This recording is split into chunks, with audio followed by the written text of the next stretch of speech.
Hi and welcome. My name is Amy Moss. I'm a licensed clinical social worker with West County Psychological Associates, and I'm delighted to be with you today for this training webinar. I specialize in school consultation, so I do a lot of consulting and training with schools, working with teachers and families, principals, and others who are school professionals. Early in my career, I worked for several years at one of the local hospitals on their child and adolescent locked psychiatric unit. So I was primarily for several years working with youth who were considering suicide or who had attempted suicide. And for the last few years of my practice, I've been doing a lot of work with schools in regard to youth suicide prevention.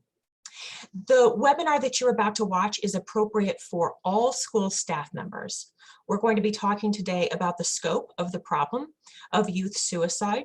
We're going to be talking about the warning signs that we can all look for in the school setting. And we're also going to talk about the appropriate steps that we can take if we have a concern about any student who may be suicidal.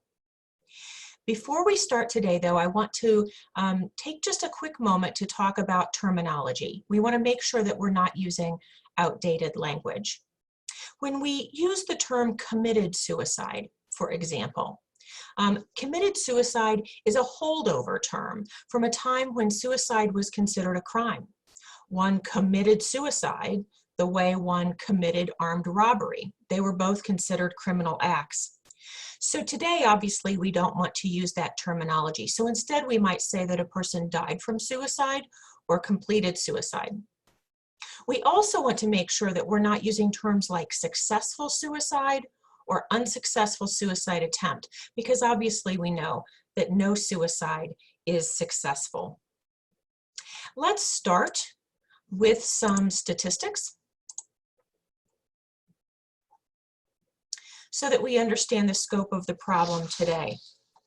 According to the National Center for Health Statistics, after a period of pretty consistent decline in suicide rates in our country, the suicide rates have been increasing for the past 20 years, from the late 90s through today. And that's among both males and females and people of all ages 10 through 74. Unfortunately, suicide is now the second leading cause of death for American youth of high school and college age, exceeded only by accidents. And starting in 2018, the latest year for which full data is available, suicide was the leading cause of death for American youth of middle school age. In our country, suicide kills more youth aged 10 through 24 than do all natural causes combined. You can see there the data for the latest year on your screen. So in 2018, we had 1,783 youth of high school age who died by suicide, as did 575 middle school aged youth. And that year, 30 children, ages 5 to 10, our youngest students, our elementary students, their deaths were ruled intentional suicide. And so even our youngest students, our elementary age students, are not immune. Even though the number of deaths seems very high, it's important for us to understand that each year the number of suicide attempts among youth far exceed the number of suicide deaths. In fact, national experts suggest that there are normally hundreds of suicide attempts for every suicide death among American youth. In a latest survey from the Centers of Disease Control, and they do a major data collection every other year nationally of many, many youth. In the latest data that's available from them, about 7% of our nation's high school youth acknowledged that they had attempted suicide at least once in the year prior to the research that was done. And that included 5% of our heterosexual cisgender youth and 23% of our LGBTQ youth. And so obviously we have to be very aware of the growing and concerning scope of the problem. A good rule of thumb, when we remember how many students this issue touches, is that on the high school level, in an average-sized classroom of 25 students, Every year, 4 students will seriously consider suicide, 3 will make a suicide plan, and 2 will make a suicide attempt. That's in every classroom, every year. So we know, again, our numbers are large and are growing.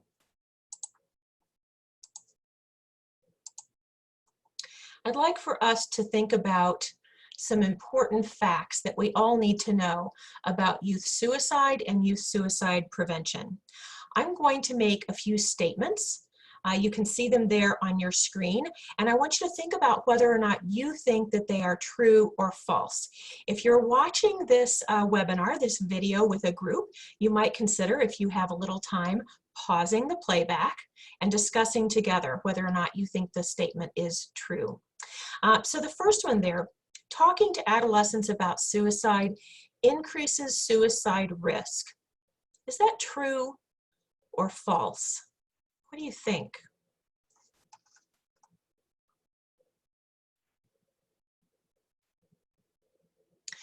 We know that this is false. This is a myth, and it's been thoroughly discredited in research.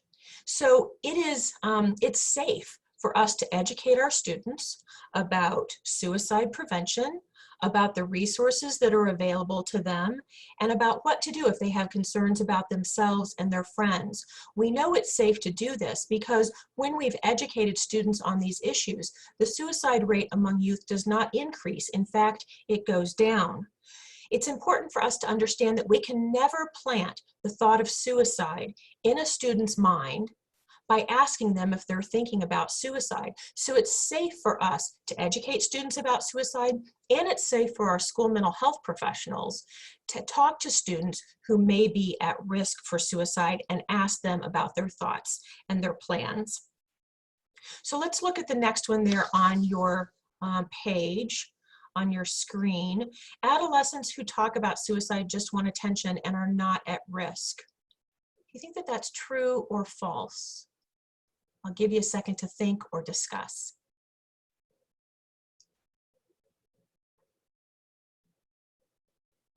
Again, we know that this statement is false. It is a myth. Most adolescents who die by suicide, about 80% of youth who die by suicide, actually told someone of their intentions in the week or two prior to their death.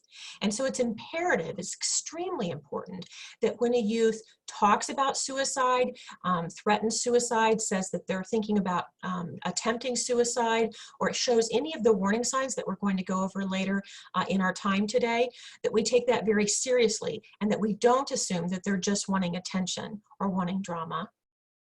Let's look at the third statement there. Once an adolescent is suicidal, they will find a way to die. There's no way to really stop them. Do you think that that's true or false?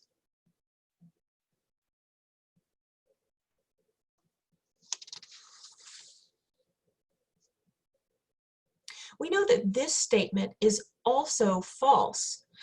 Most suicidal ideations, most suicidal intentions are temporary. And if the person is prevented from carrying out their plan and then given support and help, it's very likely that they will never again attempt suicide.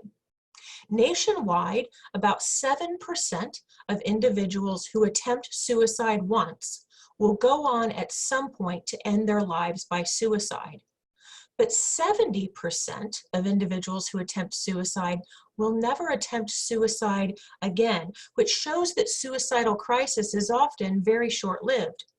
We know that the interventions that we do in our schools to educate students about suicide prevention and to report our concerns to the right staff members when we have concerns about students absolutely can save lives.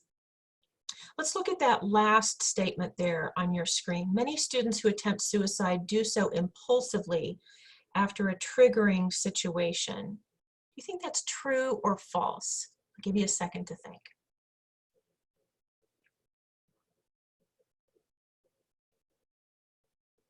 So this statement is actually true.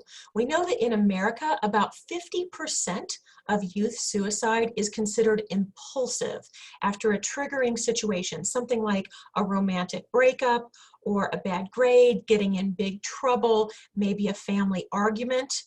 And in these situations, less than 10 minutes elapse between the youth's first thought of suicide and their first action towards suicide, such as trying to obtain lethal means.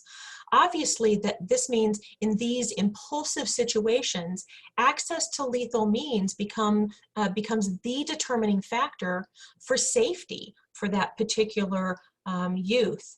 So for example, when American youth have unsupervised access to loaded, unlocked firearms, they're far more likely to die by suicide than American students who don't have that sort of access. Restricting access to lethal suicide means, such as loaded firearms, pills and medications, and drugs and alcohol, are an important protective factor against youth suicide. This is the reason why so many school mental health professionals and community mental health professionals and medical professionals frequently talk to parents and guardians about restricting a student's access to those items if the student seems to be at risk for suicide.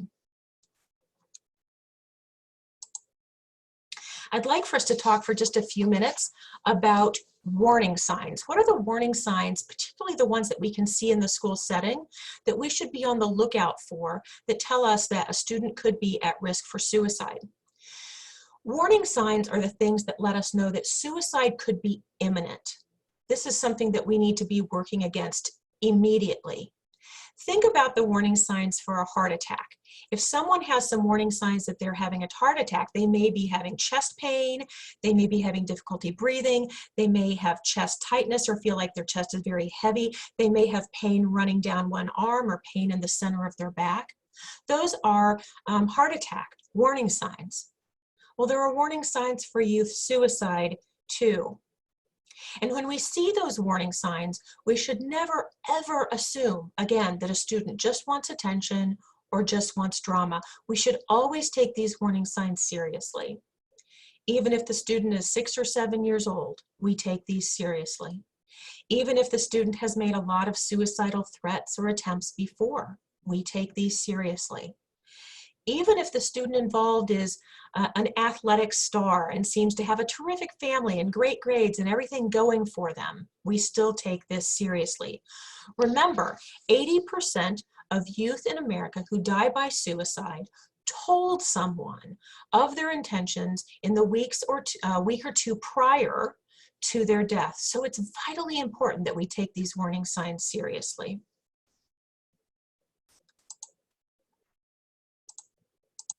Let's look at some of those warning signs. So the first one is the one that we've already talked about.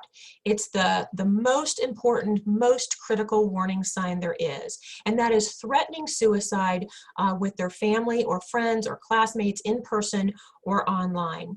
Youth are much more likely to tell their friends than to tell their school professionals or their family members, their parents, about their intentions. Now, they do sometimes tell adults, but on average, they're more likely to tell their friends. And these days, the way that they normally do that is online, through social media posts or texts or other messages.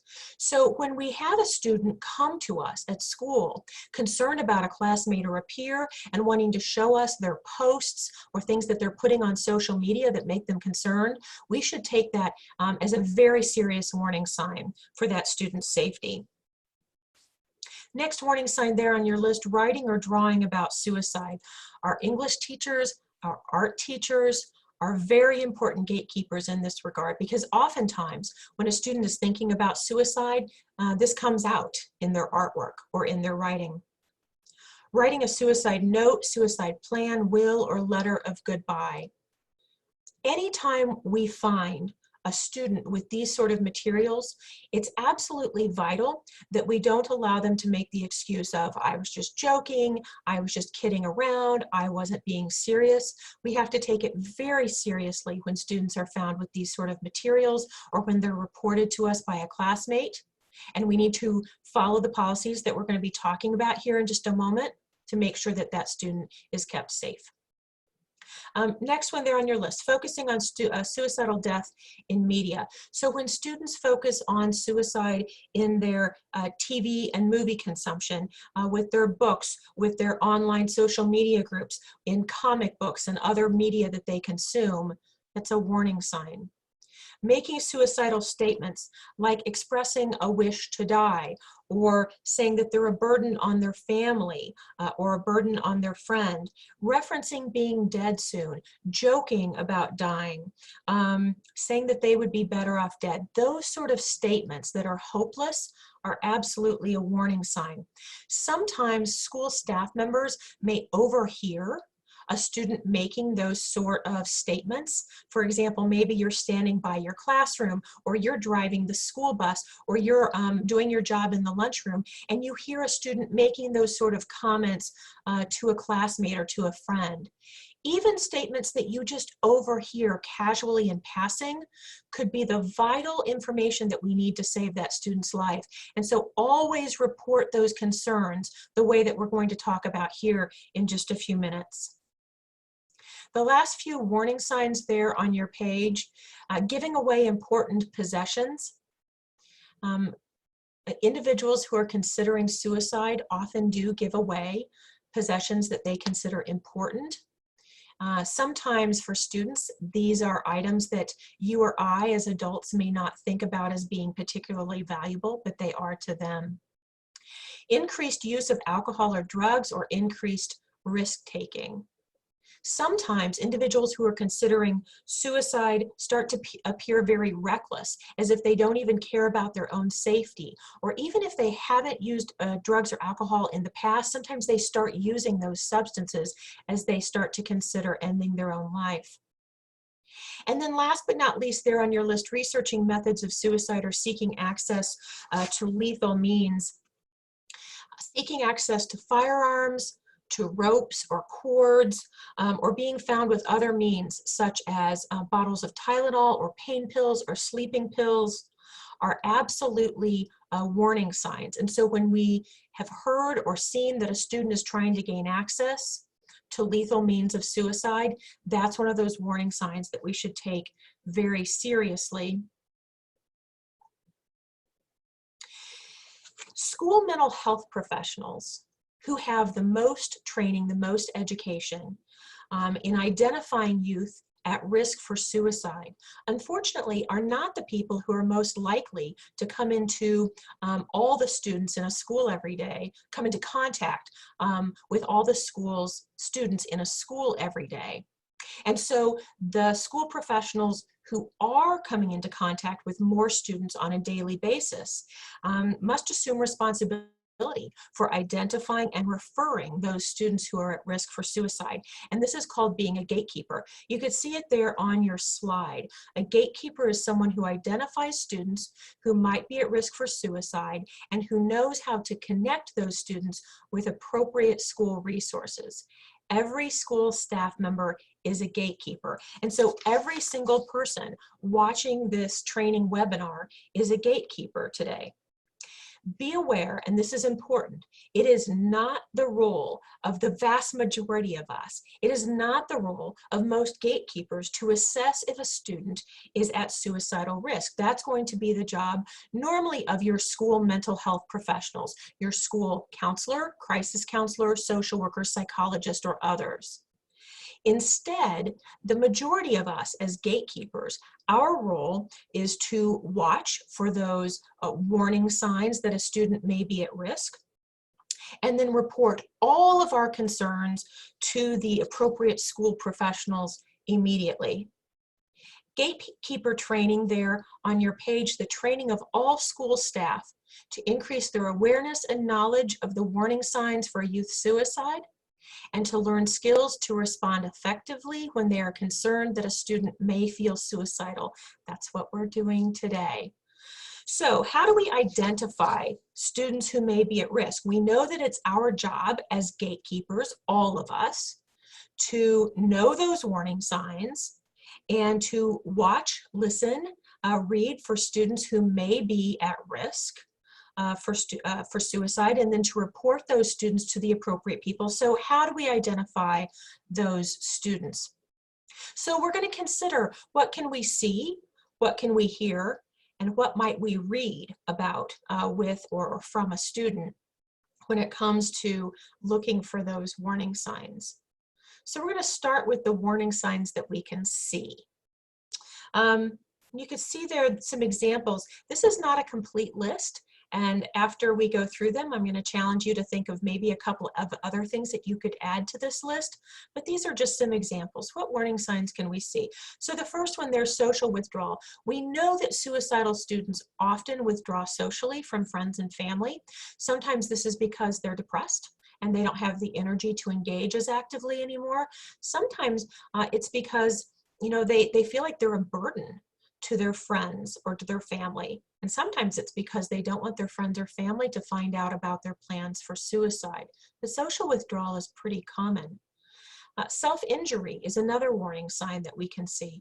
We know that students who self-injure, and sometimes that's called self-mutilation or self-harm or cutting, students who do that are absolutely increased risk for suicide. And so it's vitally important, if you know of any student who seems to be cutting themselves or harming themselves in any other way, that you're notifying the appropriate person or people within your school or district. Sadness or worrying or other emotional changes can often precede suicidal thoughts as well. They can be warning signs too. So when we know that a student seems to be sad, tearful, withdrawn, anxious, worrying, nervous, those are emotional changes that we can see as a warning sign, and we should be letting someone know within our school community. Substance use is absolutely a warning sign for suicidality. When we know that a student is starting to use alcohol or drugs more frequently, or a student who normally does not use seems to be beginning to use, this is a concern. Again, a lot of times individuals who are considering suicide begin to use substances more heavily, or they start taking more risky behaviors. And the last one there on your list is dropping grades.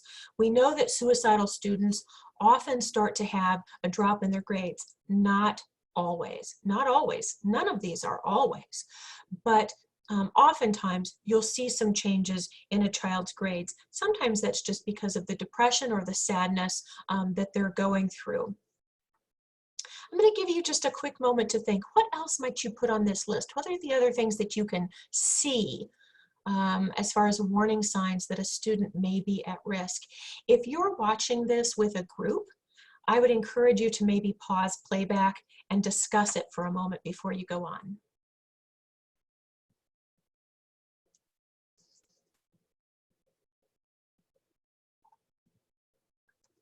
Let's talk for a moment about what are the warning signs that you might be able to hear when we consider our students who could be at risk. That first one there on your list, hopeless comments. So students who might be at risk for suicide sometimes make comments that sound hopeless. And again, you may overhear them making these sort of comments sort of casually with their friends around the school. So comments like, my parents would be better off without me. I can't see any way out of this. I would be better off dead. I wish I had never been born. My friends could stop worrying about me. Life isn't worth it. No one cares. Those are warning signs that a student could be at risk.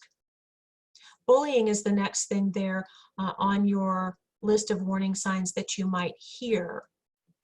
Anytime that you know that a student at your school or in your district has been mistreated by peers, has been bullied, has been cyberbullied, it's absolutely imperative that you report that to the appropriate person within your school or district. Harassment there.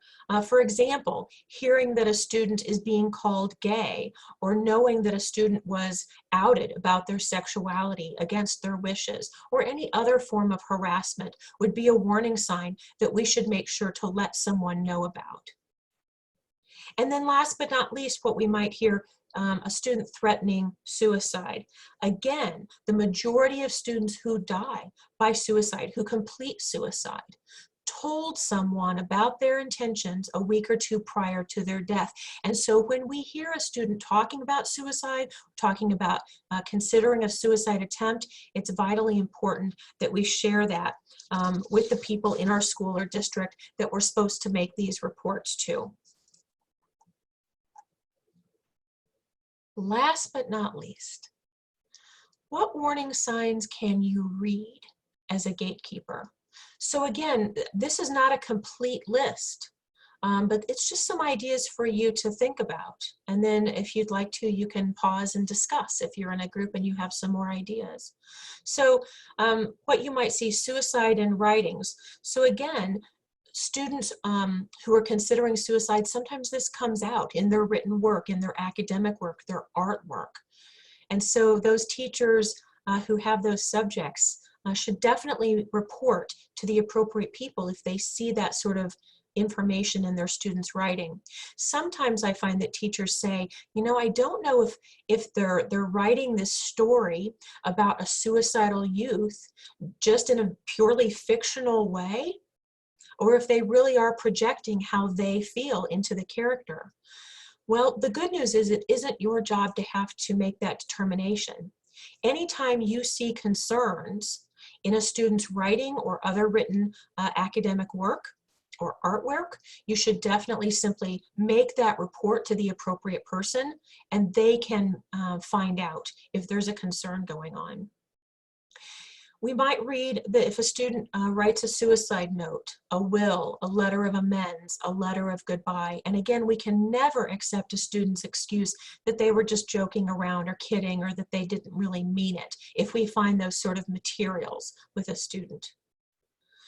We might see, or read a student's social media post. Perhaps a classmate comes to us and says, look at what, you know, my classmate, my friend, my peer is posting, what they texted last night, what they put on social media last night. When we read those sort of posts that a peer might bring to us out of concern for the other student's safety, those are things that we might read that are warning signs as well. So I'm going to give you another minute to think. Is there anything that you would add to any of these lists? What you might see, what you might hear, what you might read as a gatekeeper that lets you know that a student is at risk? Feel free to pause playback and discuss if you're in a group.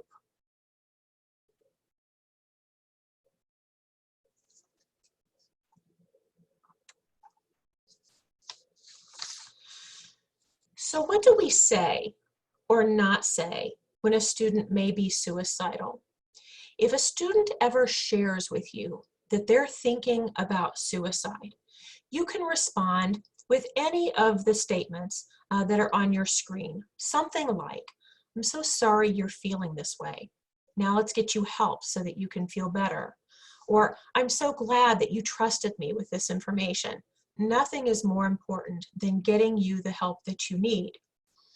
At the same time, it's really important to understand that we cannot honor requests for secrecy or confidentiality when it comes to a student's suicidal thinking. Suicidal thoughts, feelings, plans are not covered by confidentiality and always must be reported for the student's safety and the school's well-being as well. So if a student ever asks you to keep this a secret or to keep it confidential, we have to say something like, this is something that I can't keep secret. Your life is too important. Or you can do, you can say that bottom line on your screen, you absolutely did the right thing in sharing these feelings, but this is something we can't keep secret. Your safety is too important. And it's important never ever to leave a suicidal student alone. Some students might see this moment as the last opportunity to harm themselves before facing the consequences of having shared their secret that they're considering suicide. So think about walking to the counselor's office together or call down to the office for help. There have been situations where suicidal students were left alone for a very brief amount of time. They left school property and they ended their own lives. And so we never, ever leave potentially suicidal students alone. Again, I want to talk about our role as gatekeepers. It is not our job, the vast majority of us, to assess if a student is at suicide risk. Instead, gatekeepers should refer all students of concern immediately. And it's important to make that referral immediately during the school day.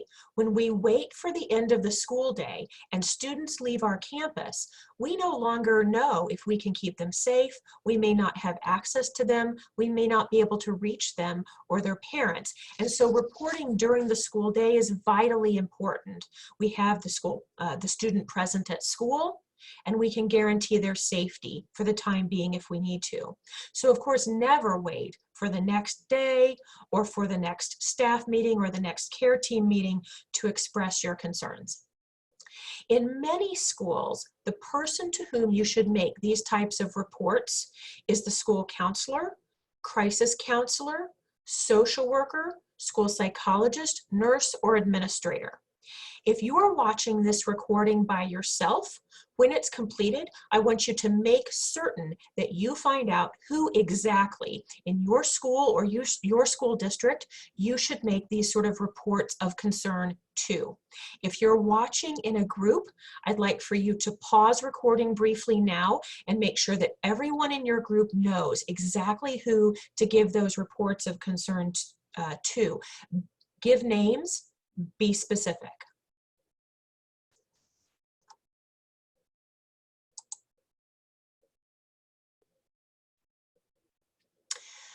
So in conclusion, be aware.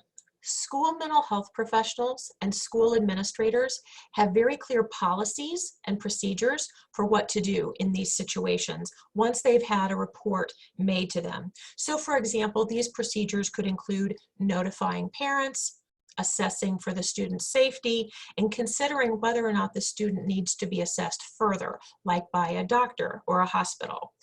Going over all of those procedures is outside the scope of our time today, our video today. But rest assured that your job as a gatekeeper is to always report concerns immediately when you see or hear or read any of the warning signs that gives you that concern that a student may be at risk for suicide.